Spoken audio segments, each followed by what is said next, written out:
Good afternoon. We were able to survey some of the damage in and around Pensacola. I want to thank the Coast Guard for being with us and taking us around. I also want to thank the other officials that are here, CFO Jimmy Petronas, Mayor of Pensacola, Congressman Gates, Lieutenant Governor, for all that they're doing. The hurricane has passed Florida. But we are going to continue to see impacts in different parts of Northwest Florida because of the sheer amount of water that's been dumped all across the southeast. So even as it moves through states north of us, just remember that widespread river flooding is ongoing, and it could continue over the next weeks in different parts of Florida. Obviously, our first concern has been to protect life and keep people safe. As of this moment, we don't have reports of any fatalities in Florida related to the storm, which we're thankful for. The state has activated over 500 National Guard soldiers. We have helicopters, high water vehicles. They've already performed more than 100 rescues. Of course, you've also had local first responders that have done many rescues as well, and they've done a great job. We also have our Florida Fish and Wildlife Commission with 50 Special Operation Group members deployed. They've made rescues of 20 individuals thus far.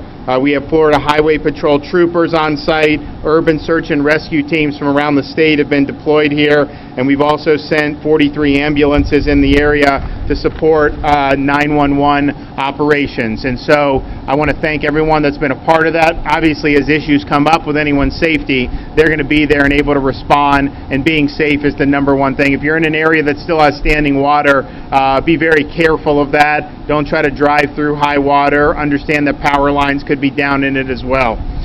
Power, though, is a major initiative and a priority at this point. At the peak of the storm, we had 250,000 homes that had power disconnected.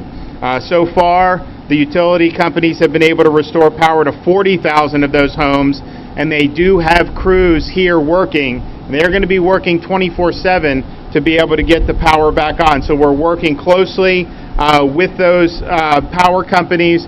What I've asked the Florida Highway Patrol as well as the Florida Department of Transportation to do is to make sure they have the ability to get into the places that they need. You know, there's some parts of Northwest Florida. I know I-10, I think over in Okaloosa, there was water cresting. And so you're seeing different challenges regarding to getting around different areas. Sometimes they have to limit the lanes.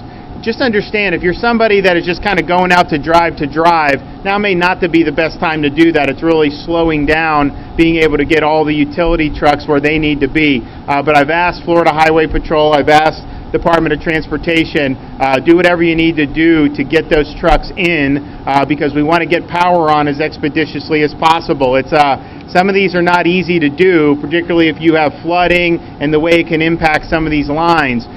So we believe time is of the essence to get everyone in. Our Division of Emergency Management here is deploying more than 200 generators of all sizes, some for things like traffic lights, other to assist with big multi-story buildings. We also have 100 pumps deployed into impacted areas to assist with power outages and flooding. We're also deploying 50 trucks with light towers to support power restoration and traffic movement during the overnight hours. You know, some of these, I asked one of the power companies, it seems like because it wasn't as windy, we don't see as many down power lines, but actually some of the power lines are in wooded areas, so even small trees and limbs can bring down some of these lines. So when you're doing that around the clock, you really do need to have those light towers. Also, we have had one assisted living facility in Santa Rosa County without power, and we're assisting with the evacuation of 85 residents to a sister facility. This is the only medical facility currently requiring evacuation. We did have one hospital's off-site emergency department and 47 long-term care facilities do have the generators, and obviously that's state law that you have a generator on site. We're also making sure that people have food, water, and shelter. The Florida Division of Emergency Management has deployed 972,000 bottles of water, 179,000 meals. The water will be key as 3 boil water notices have been issued by the Ocean System in Okaloosa County, Emerald Coast Utilities in Escambia County, Panama City, Fountain Avenue in Bay County. Mobile feeding kitchens are being set up now, will be up and running tomorrow. So far, 9 general county shelters have been open and 5 non-congregate hotel shelters. All of these shelters have adequate PPE, and the system is working to keep people safe in light of the ongoing COVID-19 epidemic. Transportation, the Florida Department of Transportation has closed 6 bridges for safety. The 3 Mile Bridge has a significant section missing, and several barges and other large debris are in the waterways that may impact other bridges. A section of I-10 near Crestview has also closed due to flooding. FDOT mobilized bridge inspection teams and is performing rapid inspections and push operations. We want all bridges, of course, open, but we want it to be done safely. We do have the Secretary of Transportation in Florida looking at the damage, particularly the 3 Mile Bridge. We understand how important that is for folks getting to and from different parts of Escambia County, and so it's a priority. Same time, there's some structural damage, and so it makes it a little bit more challenging when you may have to rebuild major parts of the bridge. And so he's going to look at that, his team, provide an assessment, and what I'd like to do is tell them go as fast as you can to get it going, but then also just let the people here know here's the time frame that we're looking at, and we don't necessarily know what the time frame will be right now. We're also having our Department of Education work with schools that are impacted so that they can figure out the best way to make up for lost time. We've also have, through the Department of Economic Opportunity, the Business Damage Assessment Survey to allow businesses to report those impacts. We are here as a state to support Northwest Florida, and I can tell you, having spoken with the White House and members of FEMA, Homeland Security, federal government's going to be here helping as well. They already are. The Coast Guard's done a lot already. So we have all hands on deck. We want to make sure to continue to keep people safe, rescues if needed, get that power back on, and then, of course, we're going to look at the damage, the people that may have lost homes. We want to get them to a safe place. Continue to watch the local news, listen to the local officials as new advisories may come out, and of course be careful around the standing water. It can be very, very hazardous. And make sure you document any damage that you have, household items. If there's anything that's been damaged in your home, the structure of the home, have that documented so that if you go to file the claim, you have the information and you can get compensated. Go to floridadisaster.org for more information on the storm. For the latest updates, follow at FLCERT on Twitter or go to floridadisaster.org. Does anyone have any questions? Yes, sir.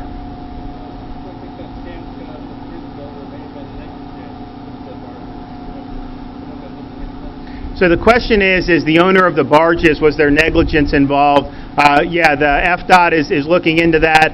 Look, I think that particularly after Ivan, I think people understood that this was something that you needed to take care of. I think the issue is we were looking at, or the National Hurricane Center was projecting a Mississippi impact, and we got a wobble to the east, and that obviously had greater impacts for Pensacola.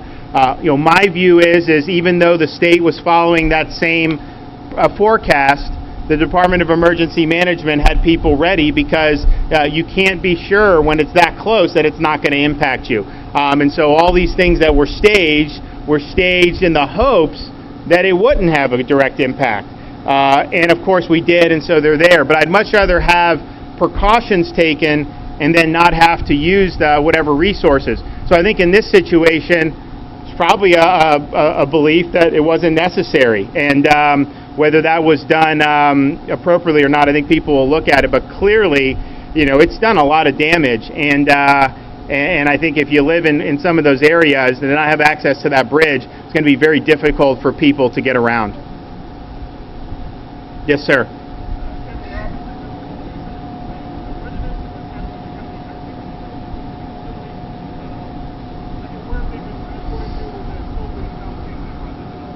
So the question is about the assisted living facility.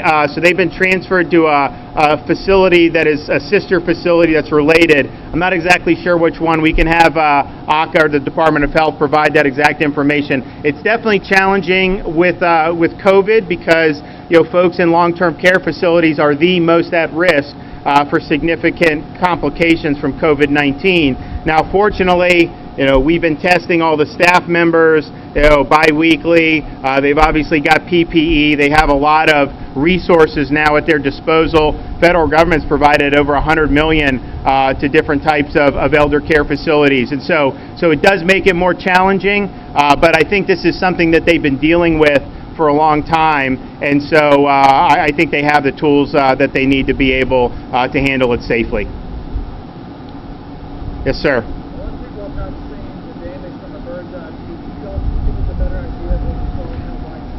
Sure. Well, I think in some ways it could be misleading. I mean, there were definitely areas where you still had a lot of standing water, like down in Perdido Key. You kind of had homes and there was just water. It was almost like the home was an island.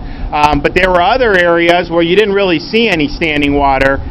So from the bird's eye view, you think, well, maybe they didn't get damaged. The problem with that is the water comes up. It really can damage the home, and then it may have already receded. So there may have been some of those homes we were going over where we didn't see any standing water, but you may have had really significant damage. And so I think you're going to have to really just get boots on the ground to get the full impact of what happened.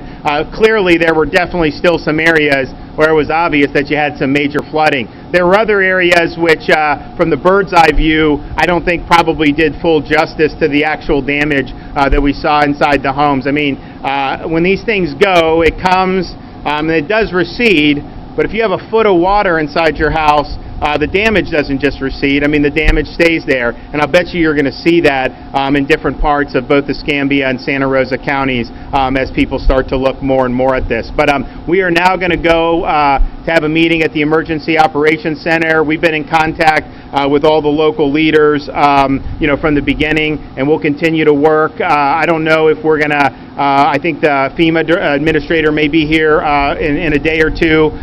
Hopefully some other federal officials will be here as well. And we just want to be able to move forward in the way that's most helpful. But I would just remind people, we are seeing different parts of Northwest Florida water rising in some of these rivers. And you're likely to continue to see that for the next couple days. So just keep that in mind and make sure that you're safe as you're going about your business.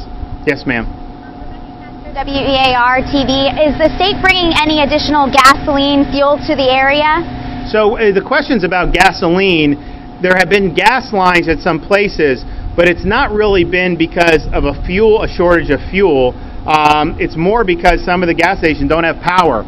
That said, the Director Moskowitz is bringing in some fuel from Louisiana just to make sure that the gas stations have what they need.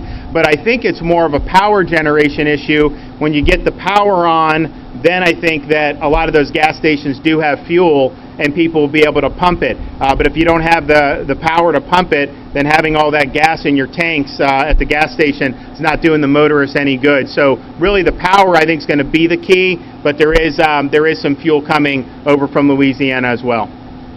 All right, thanks everybody.